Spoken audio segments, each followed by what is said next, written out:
One of the hardest things for me about being a person of color is that for many of us, we end up involved in systems. I was involved in systems. I was incarcerated.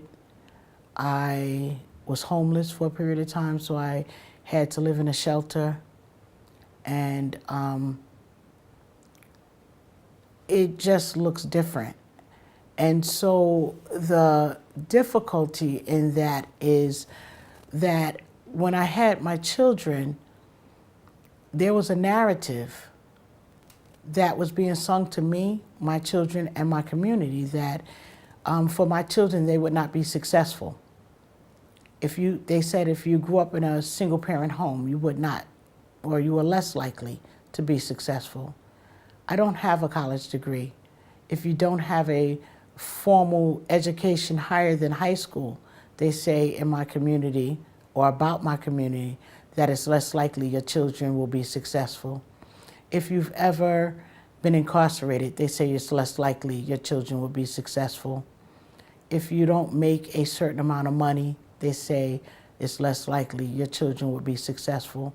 So the biggest battle for me as a person of color has been fighting these narratives that they condition us with.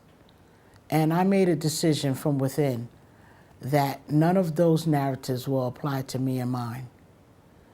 So to fight these American injustices, these systemic problems, you have to begin to stand up against them. What does that look like? That means, again, being responsible for the choices you make as an individual and holding others accountable when they don't treat you the way you deserve to be treated as a human, not as a person of color or anything other than a human. We are all humans first.